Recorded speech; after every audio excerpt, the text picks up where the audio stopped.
সালামু আলাইকুম। আজকে আমরা পাইথনের খুব ইন্টারেস্টিং একটা প্রজেক্ট করব। সেটা হলো আমরা নতুন বছরের একটা ক্যালেন্ডার বানাবো পাইথন ইউজ করে। ১ম আমাদের একটা পাইথনের ফাইল বানিয়ে নিতে হবে। আমি নাম দিলাম ক্যালেন্ডার,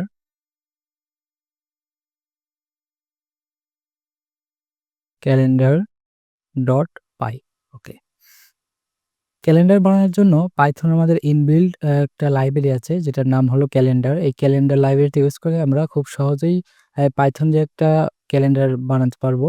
তো আমরা এখানে যে প্রজেক্টটা করবো সেই প্রজেক্টটার কিছু কন্ডিশন সেটা হলো ইউজার থেকে আমরা ২ টা ইনপুট নেব। সেটা হলো একটা ইয়ারের একটা ইনপুট দেবে এবং কোন মাসের জন্য চাই সে একটা ইনপুট দিব। ইউজার ১ম এ যদি সিলেক্ট করে দেয় ২০২৬ এবং কোন মাসের জন্য সে ক্যালেন্ডারটা চাচ্ছে সেটা যদি ইনপুট দিয়ে দেয় তাহলে সে দেখতে পাবে সেই পুরো মাসের ক্যালেন্ডারটা। তো ১ম এ আমাদেরকে পাইথনের ইনবিল্ট যে লাইব্রেরিটা আছে সেটা আমাকে এখানে ইম্পোর্ট করে নিতে হবে। তো ১ম আমি ইম্পোর্ট করলাম। Import calendar. আমাদের যেই লাইব্রেরিটা আছে সেটা আমি এখানে ইম্পোর্ট করে নিলাম। ৩ থেকে ৪ লাইনের কোড লিখেই কিন্তু একটা ক্যালেন্ডার বানানো সম্ভব। তো আমরা এখন ইউজার থেকে যার ইনপুট নেওয়ার জন্য কোডটা লিখব। তো আমি আ ইয়ার নামে একটা ভেরিয়েবল ডিক্লেয়ার করলাম।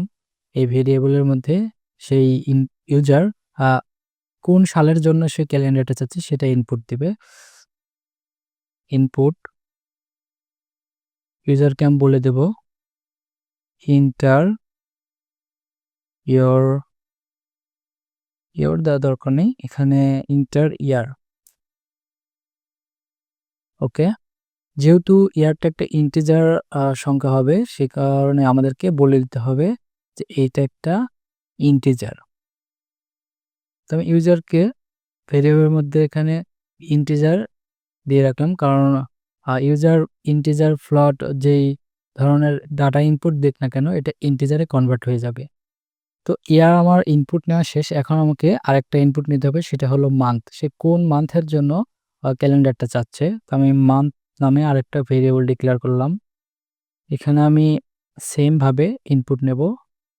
ইন্টিজার সিলেক্ট করে দিলাম অ্যান্ড ইনপুট আমি বলে দেব এন্টার মান্থ। এখানে আমি আরেকটা কন্ডিশন বলে দিতে পারি যে তুমি অবশ্যই ১ থেকে ১২ র মধ্যে যেকোনো একটা নাম্বার দিবে। বলে দিলাম 1 to 12। আমার কন্ডিশন লেখা শেষ। অর্থাৎ ইউজার থেকে আমি ২ টা ইনপুট নেব। একটা হলো ইয়ার এবং আরেকটা হলো মান্থ।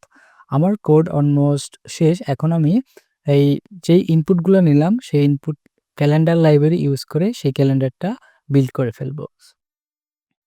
তো এখানে আমি প্রিন্ট করব ক্যালেন্ডারটা। প্রিন্ট ফাংশনটা লিখলাম। এখন আমাকে ক্যালেন্ডার যে লাইব্রেরিটা আছে সেটা ইউজ করতে হবে।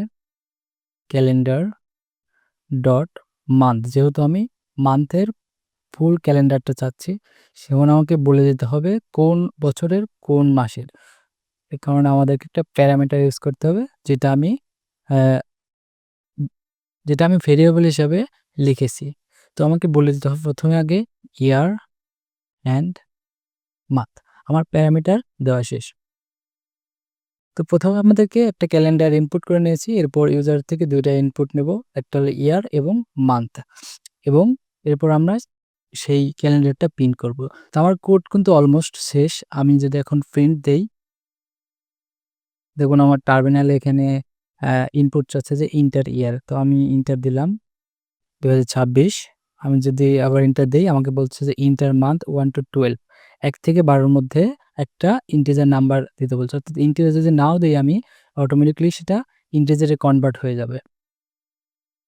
তো আমি যদি জানুয়ারি মাস বা ১ দেই, তো আমি এখানে দেখতে পাচ্ছি এন্টার দেওয়ার সাথে, সাথে কিন্তু আমার এখানে ক্যালেন্ডারটা তৈরি হয়ে গেছে যে জানুয়ারি ২৬ এবং এখানে ডে সহ দেখাচ্ছে মনডে, টুয়েসডে, ওয়েডনেসডে এবং এখানে যে তারিখগুলো আছে সেগুলো সহ দেখাচ্ছে যেগুলো জানুয়ারি মাসটা 31 অর্থাৎ ৩১ দিনের সেই ৩১ টা দিনে এখানে দেখা যাচ্ছে এবং কোন তারিখে কি বার সেটাও কিন্তু আমরা দেখতে পাচ্ছি। তো পাইথনে কিন্তু ক্যালেন্ডার যে লাইব্রেরিটা আছে এটা থাকার কারণে আমরা কিন্তু খুব সহজেই মাত্র ৩ থেকে ৪ লাইনের কোড লিখে কিন্তু একটা ফুল ক্যালেন্ডার বানাতে পারি। আমি যদি কোডটা আবার রান দিই।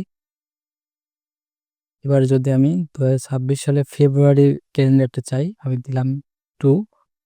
এবার আমাকে ফেব্রুয়ারি মাসের ফুল ক্যালেন্ডারটা কিন্তু দিয়ে দিচ্ছে।